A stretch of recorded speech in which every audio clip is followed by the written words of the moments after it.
پیر ارچھی جا وضو کے بعد جب آپ تشریف رکھتے بیٹھ جاتے تو آپ اپنی ریش مبارک کو اپنی داڑھی مبارک کو آپ اس میں کنگھی لگایا کرتے تھے. تو کنگھی لگانے کا بھی آپ کا ایک طریقہ تھا اور اسے بھی اخذ کیا ہوا ہے. جب آپ کنگھی لگایا کرتے تھے تو اس دائیں طرف پر لگایا کرتے تھے وَالضُّحَىٰ وَاللَّيْلِ إِذَا سَجَىٰ مَا وَدَّعَكَ رَبُّكَ وَمَا قَلَىٰ وَلَلْآخِرَةُ خَيْرٌ لَكَ مِنَ الْأُولَىٰ پڑھا کرتے تھے. اور جب آپ بائیں طرف میں پھر کنگھی لگایا کرتے تھے تو اذا زلزلت الارض زلزالها واخرجت الارض اثقالها وقال الانسان ما لها سورہ زلزال کو پڑھا کرتے تھے. اور پھر آپ وسطانی حصہ کو درمیانی والے حصے میں کنگھی لگایا کرتے تھے. اور جب اس پہ کنگھی لگاتے تو الم نشرح لك صدرك ووضعنا عنك وزرك الذي انقض ظهرك ورفعنا لك ذكرك سورہ انشراح کو پڑھا کرتے تھے.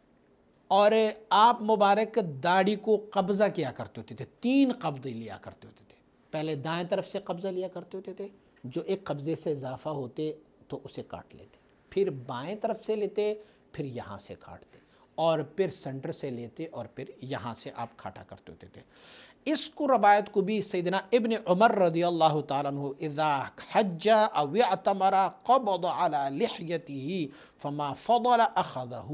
امام بخاری نے اس روایت کو ذکر کیا ہوا ہے کہ دائیں طرف سے اور بائیں طرف سے اور سامنے سے آپ داڑھی کو اپنا لے لیتے، جو اس میں ایکسٹرا اضافہ ہوتا اسے کاٹ لیتے. بخاری شریف نے جلد 2 صفحہ نمبر 875. وَإِعْفَاءُ اللِّحْيَةِ تَرْكُهَا فی غایت البیان اختلف الناس فی اعفاء اللحا. لوگ حدیث شریف میں ہے کہ آپ اپنی مونچھوں کو پس رکھو، داڑھیوں کو بڑھاؤ. تو اعفاء اللحا فقال بعضهم ترکها حتی تطول فذاک اعفاؤها من غیر قص. کچھ لوگوں کا یہ عقیدہ ہے کہ اس کو نہ داڑھی کو آپ رکھ لو، بس لمبا چھوڑ دو، اس کو کاٹو نہیں، اس کو اعفاء کہتے ہیں. اور نہ اس کو چھوٹا کرو، نہ اس پہ ہاتھ لگاؤ. لیکن ہمارے مشائخ، ہمارے اصحاب کیا کہتے ہیں؟ فرماتے ہیں ترکھا حتی تکثر و تکثر، یہ زیادہ ہو جائے، گھنی ہو جائے.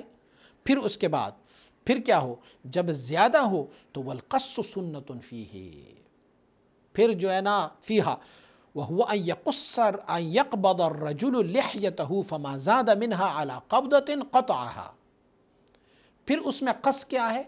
اس میں قص یہ ہے کہ جب آپ کی ایک مٹھی سے زیادہ ہو تو اس کو کاٹا جائے. اس کو امام محمد رحمۃ اللہ تعالی نے آثار میں بھی ذکر کیا ہے. امام ابو حنیفہ رحمہ اللہ نے ذکر کیا ہوا ہے ابن عمر رضی اللہ عنہ سے کہ ابن عمر رضی اللہ عنہ کا فعل یہ تھا.